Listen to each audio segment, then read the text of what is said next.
बिहार के सीमांचल में असदुद्दीन ओवैसी की पार्टी एआईएमआईएम अपनी पार्टी को मजबूत करने में लगी है। बताते चले कि राजद का गढ़ माने जाने वाले अररिया जिले के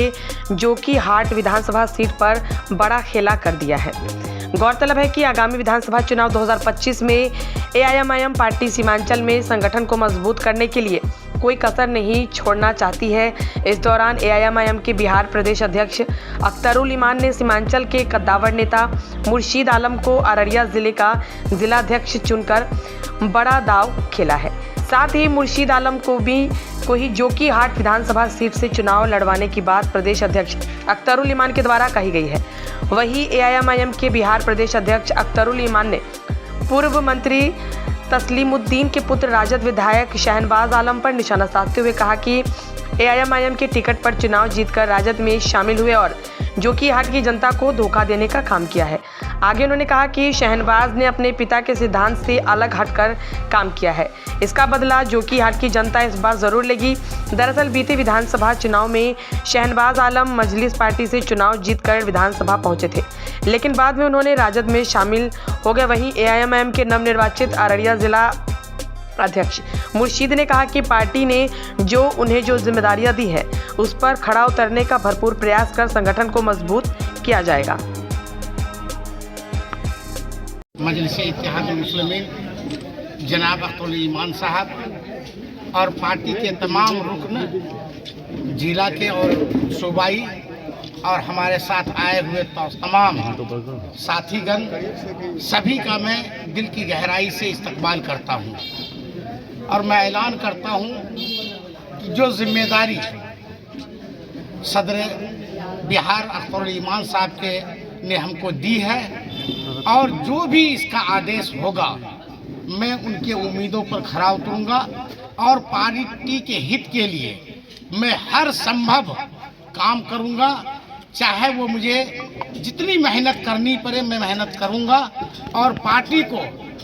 अगले बार से ज़्यादा उम्मीदों पर खरा उतारूंगा और जो सीटें 5 बार जीते थे हम लोग, इंशाअल्लाह इस बार पूरे बिहार में बेहतर रहेगा। मैं सभी को आज के आप और सभी के चैनल के माध्यम से ये मैसेज देना चाहता हूं कि नीतीश कुमार जी बिहार पार्लियामेंट्री यानी इंतखाबात में जो अभी पार्लियामेंट का जो इंतखाबात हुआ था 12 सीट जीतकर वो बिहार हिंदुस्तान के जो सरकार है उसमें साझीदार है। इसी तरह अगर हम लोग मेहनत करेंगे सीमांचल से लेकर के पूरे बिहार में हमारी जो संख्या होगी वो बिहार सरकार बनाने के लिए होगी। किसी की भी सरकार बनेगी मेरे बगैर नहीं बनेगी। इतनी ही बात करके मैं बेइंतहा खुशी के साथ आज भाई जनाबे मुर्शीद आलम साहब को अररिया जिला का जिला अध्यक्ष मनोनीत करता हूँ और इस मौके से हमारे पार्टी के जो जिम्मेदार साथी हैं जनाबे इश्तियाक साहब, जनाबे भाई हमारे नसीम साहब, मुक्तदा साहब, अजीज शम्स आगाज बाबू, हैबर बाबू, जनाबे भाई इसाक साहब, भाई जनाबे तौसीफ साहब, ये पार्टी के जिम्मेदार साथियों के सामने में जो इकरार किया है अजीजी मुखिया मुर्शीद साहब ने, हम उम्मीद करते हैं कि वो अपनी ज़बान पर कायम रहेंगे। जोकी की आवाम ने एमआईएम को वोट दिया था और वहाँ के मौजूदा वक्त के दगाबाज एमएलए ने न सिर्फ पार्टी को दगा दिया है बल्कि जोकी के आवाम के साथ धोखा किया है। और चूंकि ये टिकट पिछली बार भी मुर्शीद साहब के नाम से था, लेकिन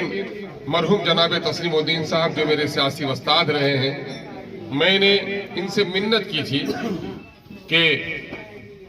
शहनवाज साहब की वालदा ने खून किया है, मेरे लिए एक मौका है कि मैं उसका कर्ज चुका दूं और उसको टिकट दिया था और उस शख्स ने दगा दिया है तो सिर्फ पार्टी को नहीं बल्कि जोकी की आवाम को दगा दिया है। इसलिए जोकी की आवाम यकीनन है एमआईएम के साथ जिस मजबूती और तवानाई के साथ पिछले दिनों से जिताने का काम किया था उतनी ही मजबूती से उसे बदला लेने का भी काम करेगी। हम उम्मीद करते हैं कि पार्टी नए जावे के साथ, नए दमखम के साथ इस वक्त जो पूरे बिहार में दलितों की, मुस्लिम अक़लियतों की के साथ नाइंसाफ़ी हो रही है, और सीमांचल की इस पट्टी के साथ जो धोखा दिया है, मैं समझता हूं इस लड़ाई को लड़ने में भाई मुर्शिद साहब के आने से मजबूती मिलेगी।